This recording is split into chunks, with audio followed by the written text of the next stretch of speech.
आइए आज आप सब जानेंगे वर्ष 2023 कार्तिक मास कृष्ण पक्ष में पड़ने वाली रमा एकादशी व्रत के शुभ मुहूर्त के बारे में, पारण समय के बारे में, व्रत का पारण किस चीज से किया जाएगा, कब किया जाएगा, व्रत पूजा महत्व, नियमों के बारे में। आप सभी भक्तों को रमा एकादशी व्रत की ढेर सारी शुभकामनाएं।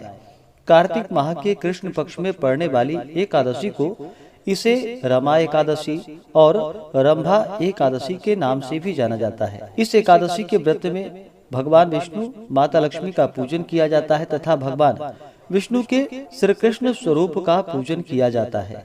जो भी भक्त सच्ची श्रद्धा के साथ, नियम और निष्ठा के साथ रमा एकादशी का व्रत करते हैं तो इस व्रत के प्रभाव से पृथ्वी पर समस्त सुखों की प्राप्ति होती है तथा यह सभी प्रकार के पापों को नष्ट करने वाली है। इस एकादशी का व्रत करने से जीवन में वैभव और अंत में मोक्ष की प्राप्ति होती है।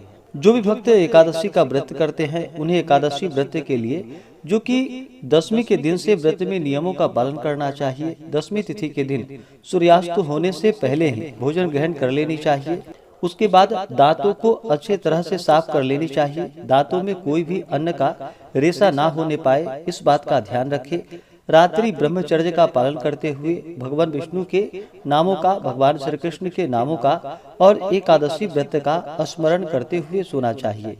एकादशी की सुबह ब्रह्म मुहूर्त में उठ करके नित्य क्रियाओं से निवृत्त होकर के गंगा नदी में या घर के नहाने के पानी में ही थोड़ा सा गंगा जल मिला करके स्नान करना चाहिए।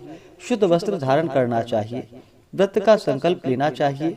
भगवान विष्णु से प्रार्थना करनी चाहिए। भगवान श्री कृष्ण से प्रार्थना करनी चाहिए कि हे भगवान, आज मैं रमा एकादशी का व्रत करने जा रहा हूँ या करने जा रही हूँ। इस प्रकार से प्रार्थना करें कि यह व्रत मेरा निर्विघ्न पूरा हो, हमें पुण्य फलों की प्राप्ति हो, हमारे सभी प्रकार के दैहिक, दैविक और भौतिक पाप नष्ट हो जाएं।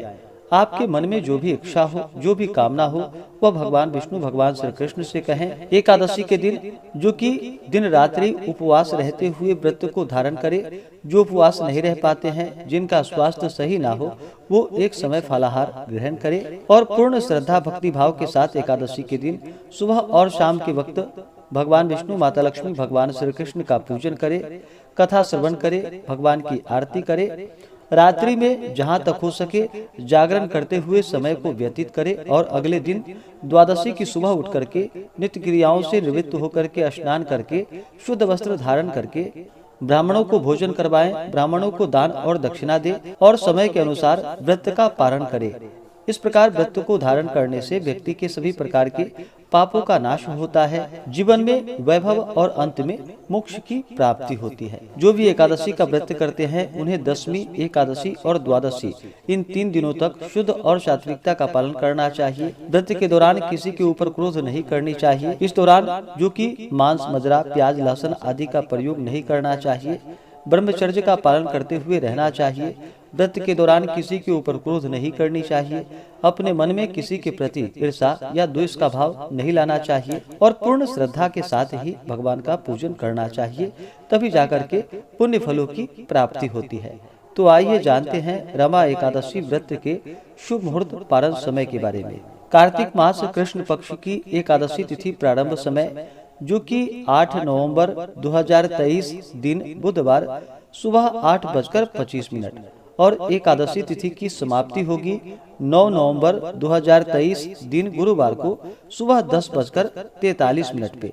तो हमें द्वादशी युक्त और सूर्योदय व्यापन के अनुसार जो शुद्ध रूप से समय प्राप्त हो रहा है वह समय एकादशी व्रत के लिए, जो कि 9 नवंबर 2023 दिन गुरुवार को सभी व्रत धारण करेंगे और 8 नवंबर को दशमी दिन के नियमों का पालन करेंगे और व्रत का पारण जो कि 10 नवंबर 2023 दिन शुक्रवार को किया जाएगा। एकादशी व्रत का जो पारण किया जाता है वह पारण हरिवासर समाप्त होने के बाद करना चाहिए। हरिवासर का समय द्वादशी तिथि का पहला चौथाई का हिस्सा, यह समय हरिवासर का होता है। इसके समाप्त होने के बाद ही व्रत का पारण करना चाहिए। रमा एकादशी व्रत का पारण जो कि 10 नवंबर 2023 दिन शुक्रवार को किया जाएगा। पारण का जो समय होगा वह समय सुबह 6:41 से सुबह 8:53 तक व्रत का पारण किया जाएगा। रमा एकादशी व्रत का पारण, जो कि तुलसी दलेन पारणम, यानी कि तुलसी दल से इस व्रत का पारण किया जाएगा। द्वादशी तिथि की जो समाप्ति है 10 नवंबर को दोपहर 12:37 पे द्वादशी तिथि की समाप्ति है। एकादशी तिथि के दिन सूर्योदय का जो समय होगा वह समय सुबह 6:10 और सूर्यास्त शाम 5:12। राहु काल का जो समय होगा 9 नवंबर को वह समय दोपहर 1:04 से दोपहर 2:27 तक होगा और 10 नवंबर को सुबह 10:19 से सुबह 11:42 तक राहु काल का समय होगा। राहु काल समय के दौरान कोई भी शुभ कार्य या नया कार्य नहीं करना चाहिए, यह लाभकारी नहीं होता है, इस बात का ध्यान रखें। नक्षत्र जो कि उत्तरा फाल्गुनी नक्षत्र रात्रि 9:58 तक होगा। उसके बाद हस्त नक्षत्र। योग जो कि वैधृति योग शाम 4:49 तक होगा। उसके बाद विषकुंभ योग।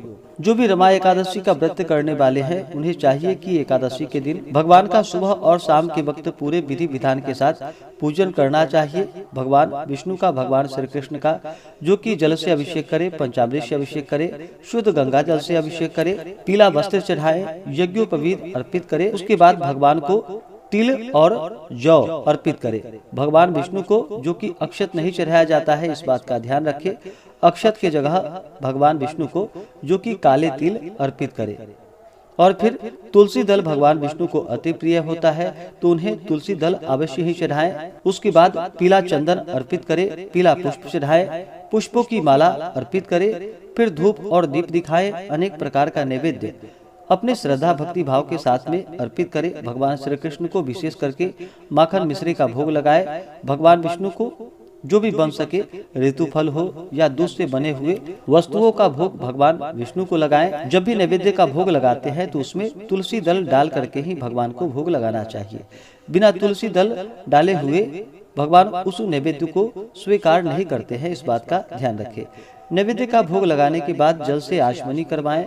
मुख शुद्धि के लिए पान पत्र, सुपारी, लौंग, इलायची के साथ में अर्पित करें। द्रव्य दक्षिणा चढ़ाएं। इसी प्रकार से माता लक्ष्मी का पूजन करें। माता लक्ष्मी का जल से अभिषेक करें, पंचामृत से अभिषेक करें, शुद्ध गंगा जल से अभिषेक करें। माता लक्ष्मी को लाल वस्त्र अर्पित करें, श्रृंगार की वस्तुएं अर्पित करें, फिर अक्षत, चंदन, पुष्पों की माला अर्पित करें, धूप और दीप दिखाएं, अनेक प्रकार का नैवेद्य अपने श्रद्धा भक्ति भाव के साथ अर्पित करें। जल से आचमनी करवाएं। मुख शुद्धि के लिए पान पत्र, सुपारी, लौंग, इलायची के साथ में अर्पित करें। द्रव्य दक्षिणा चढ़ाएं। इसके बाद फिर रमा एकादशी व्रत का कथा श्रवण करें, भगवान की आरती करें। इस प्रकार से एकादशी के दिन भगवान का पूजन करना चाहिए, कथा श्रवण करनी चाहिए, रात्रि जागरण करते हुए समय को व्यतीत करना चाहिए। द्वादशी की सुबह उठ करके स्नान करके शुद्ध वस्त्र धारण करके भगवान का पूजन संपन्न कर ले, आरती करके उसके बाद ब्राह्मणों को भोजन करवाए, ब्राह्मणों को दान और दक्षिणा दे और फिर समय के अनुसार व्रत का पारण करना चाहिए। इससे भगवान विष्णु, भगवान श्री कृष्ण अपने भक्तों पर अति प्रसन्न होते हैं, अपने भक्तों के सभी प्रकार के पापों को नष्ट कर देते हैं तथा सभी प्रकार के सुख और समृद्धि का आशीर्वाद प्रदान करते हैं और अंत में फिर भगवान विष्णु के धाम की प्राप्ति होती है।